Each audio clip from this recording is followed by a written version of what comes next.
تو آئے ہم اس واقعے کی طرف چلتے ہیں کہ جب ایک نا نظر آنے والی چیز نے ایک بڑے لشکر کو ڈھیر کر دیا تھا، جس طرح آج ایک نا نظر آنے والی چیز نے دنیا کو روک دیا ہے۔ یہ واقعہ اس لحاظ سے بہت اہم ہے کہ قرآن مجید میں اس کا تذکرہ ہے، ایک سورہ ہے پورا۔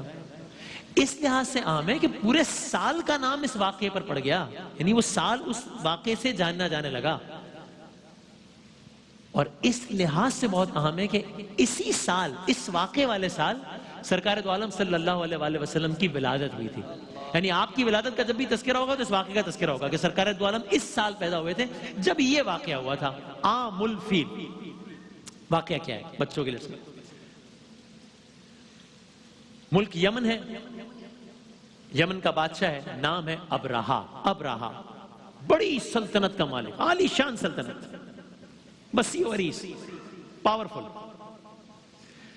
یہ شخص کیا کرتا ہے؟ اس نے اپنی سلطنت میں ایک عبادت گاہ بنائی، ایک گرجا گھر بنایا، بہت عالی شان، تمام تر سہولیات سے آراستہ، اس زمانے کی سب سے عالی شان عبادت گاہ۔ اچھا اب کیا ہوتا تھا اس زمانے میں؟ ظاہر ہے لوگ خانہ خدا کی عبادت کے لیے پوری دنیا کے طول و عرض سے لوگ مکے کا رخ کرتے تھے۔ اس کی یہ خواہش تھی ابرہا کی کہ لوگ وہاں نہ جایا کریں عبادت کرنے کے لیے، میں نے اتنی بڑی عبادت گاہ بنائی ہے، میں نے گرجا گھر بنایا، لوگ یہاں کا رخ کریں۔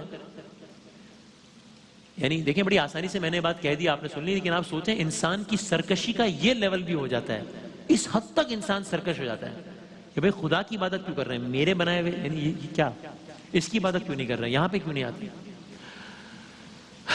تو بہرحال اس نے کیا کیا؟ اس نے ہر ممکن کوشش کی کہ لوگ خانہ کعبہ نہ جایا کریں عبادت کرنے کے لیے، میری عبادت گاہ میں آیا کریں۔ لیکن جب اس کو کسی بھی طور پر کامیابی نہیں ملی تو اب بھی یہ باز نہیں آیا۔ اس نے یہ نہیں سوچا کہ اب تو میں نے ایک عبادت گاہ بھی تعمیر کر لی، پوری کوشش بھی کر لی کہ لوگ خانہ کعبہ نہ جائیں، یہاں آئے، پھر بھی میں کامیاب نہیں ہوا تو اب میں باز آ جاؤں۔ نہیں، باز آنے کے بجائے اب یہ مزید سرکش ہو گیا۔ کیا مطلب؟ اس نے حکم دیا۔ کیا حکم دیا؟ اس نے کہا ایک لشکر تیار کیا جائے۔ کس کا لشکر؟ ہاتھیوں کا لشکر تیار کیا جائے۔ اچھا بادشاہ کا حکم تھا، لشکر تیار ہوا۔ یہ شخص فیصلہ کرتا ہے کہ اس لشکر کی قیادت بھی میں خود کروں گا، یہاں تک کہ یہ شخص اس لشکر کی، ابرہا اس لشکر کی قیادت کرتا ہوا خود جانب کعبہ روانہ ہوتا ہے۔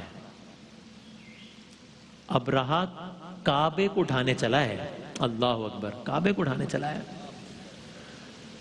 تو بس گویا یمن سے مکہ تک ہر طرف خبر پھیل گئی ہو کہ ایک زمینی خدا ہے، نام ابرہا ہے، آسمانی خدا سے لڑنے کے لیے آسمانی خدا کے گھر یعنی خانہ کعبہ اس نیت سے جا رہا ہے، اس ارادے سے جا رہا ہے، اس اعلان سے جا رہا ہے کہ وہ بیت اللہ یعنی اللہ کے گھر کو اپنے ہاتھیوں کے ذریعے مسمار کر دے گا۔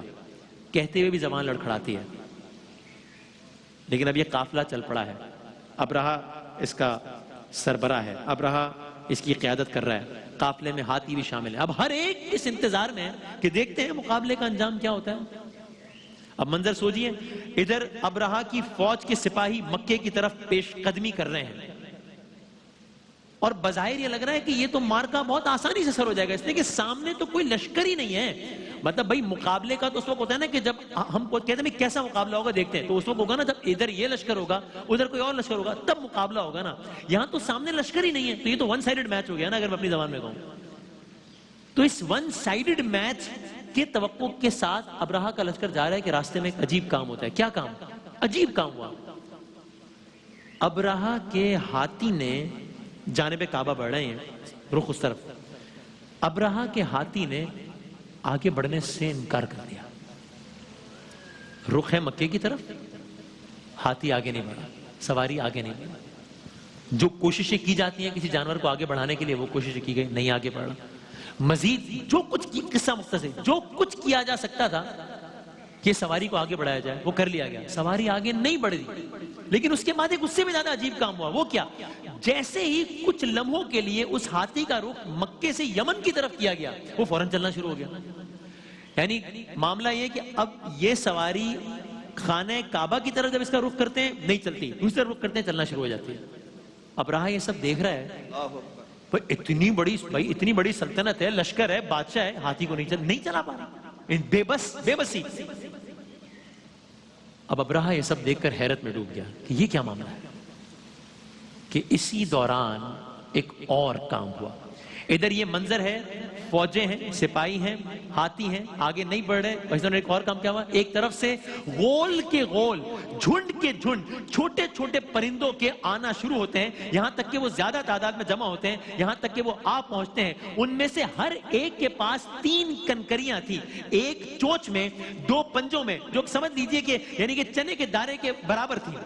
یہ کنکریاں اب ابرہا کے لشکر پر برسنا شروع ہوتی ہیں. کنکریاں ابرہا کے لشکر پہ برسنا شروع ہوتی ہیں. اللہ اکبر. اب منظر اب تبدیل ہونا شروع ہوتا ہے. یعنی کچھ دیر پہلے کا منظر کیا تھا, ابرہا تھا, شان و شوکت تھی, لشکر تھا, سپاہی تھے, ہاتھی تھے, مکے کی طرف پیش قدمی تھی, جیت کا یقین تھا. اب منظر کیا ہے, پرندے ہیں, کنکر ہیں, پتھروں کی برسات ہے, اموات ہیں. سارا منظر بدل گیا لمحوں میں. جس کو کنکر لگتا ڈھیر ہو جاتا ہوں. میں نے ایک جگہ پڑھا جیسے خزاں کے پتوں کی برسات ہوتی ہے نا, اس طرح لاشوں کی برسات ہو رہی. اور جس مقام پر یہ واقعہ ہوا اسے آج بھی وادی نار کے نام سے جانا جاتا ہے. وادی نار یا وادی محسب بھی کہتے ہیں اسے. یہ مقام مزدلفہ اور منا کے درمیان. اللہ تعالیٰ سب کو خانہ خدا کی زیارت نصیب فرمائے انشاءاللہ. بعض نے لکھا کہ یہ کنکریاں ان کے بدن پر جہاں جہاں لگتی ہیں سوراخ کر دیتی ہیں اور دوسری جگہ سے خارج ہو جاتی ہیں. کچھ لمحوں پہلے جس لشکر کی دہشت تھی اب اس لشکر پر وحشت تھی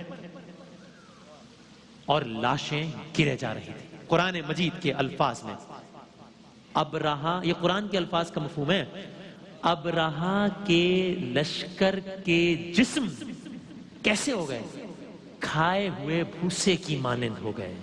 کھایا ہوا بھوسا ہے کیا, کھائے ہوئے بھوسے کی مانند. تو آئیے بس میں اسی سے اس واقعے کو بھی اختتام کی طرف لے کے جاؤں اور تلاوت کلام پاک کا ہم ثواب بھی حاصل کر لیں. کہ فرمایا سورہ فیل, بسم اللہ الرحمن الرحیم, الم تر کیف فعل ربک باصحاب الفیل. کیا آپ نے نہیں دیکھا کہ آپ کے رب نے ہاتھی والوں کے ساتھ کیا کیا. الم یجعل کیدہم فی تضلیل, کیا اس نے ان کا داؤ بیکار نہ کر دیا. وارسل علیہم طیرا ابابیل, اور ان پر پرندوں کے جھنڈ بھیجے. ترمیہم بحجارۃ من سجیل, جو ان پر نشان زدہ کنکریاں پھینکتے تھے. فجعلہم کعصف مأکول, ان کو ایسا کر دیا کہ جیسے کھایا ہوا بھوسا. کھایا ہوا بھوسا ہے. خدا کی قدرت کہ اس نے اکثر بڑی بڑی چیزوں کو بظاہر بہت چھوٹی چھوٹی چیزوں سے نیست و نابود کر کے سب کو اپنی اوقات یاد دلائی ہے. جیسے اس واقعے میں پرندوں نے ہاتھیوں, آپ عام زندگی میں کہیں پرندہ ہاتھی کوئی مقابلہ ہی نہیں ہے.